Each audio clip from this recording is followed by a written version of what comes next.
Eman Bacosa Pacquiao at Andres Muhlak, kapwa binansagang bagong heartthrob ng kanilang mga taga-suporta dahil sa kanilang natural na karisma, lakas ng dating, at undeniable charm na mabilis umagaw ng pansin ng publiko.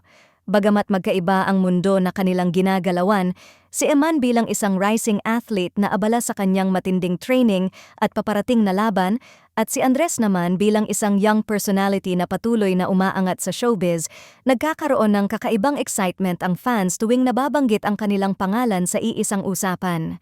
Ayon sa netizens, parehong may leading man aura ang dalawa na bihirang makita sa iisang henerasyon. Marami ang nagsasabing taglay ni Emma ng rugged at masculine appeal na lalong pinapatingkad ng kanyang pagiging dedicated sa sports, habang si Andres naman ay may charming at classic na heartthrob vibes na madaling makuha ang kilig ng fans. Dahil dito, nagkaroon ng friendly comparisons online kung sino ang mas malakas ang dating, bagay na lalo pang nagpainit sa diskusyon sa social media. Hindi rin maikakaila na malaki ang epekto ng kanilang personalities sa kanilang growing fanbase.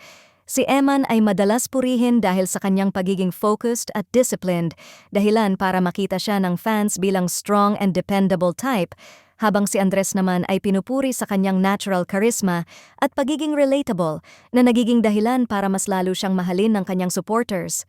Ang kombinasyon ng dalawang magkaibang aura na ito ang dahilan kung bakit marami ang nagsasabing parang bagong era ng heartthrobs ang kanilang kinakatawan.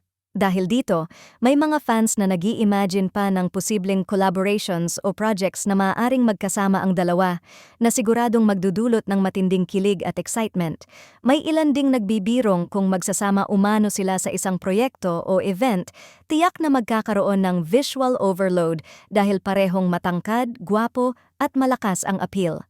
Sa kabila ng mga comparisons at fan wars na unti-unting nabubuo, marami pa rin ang naniniwala na hindi kompetisyon ang dapat pagtuunan ng pansin, kundi ang pag-celebrate sa kani-kanilang strengths at achievements. Sa ngayon, patuloy na sinusubaybayan ng fans ang kanilang journey at tila nagsisimula pa lamang ang pag-usbong ng kanilang pangalan bilang mga bagong heartthrobs na maaaring magmarka sa industriya at sa puso ng kanilang mga tagahanga.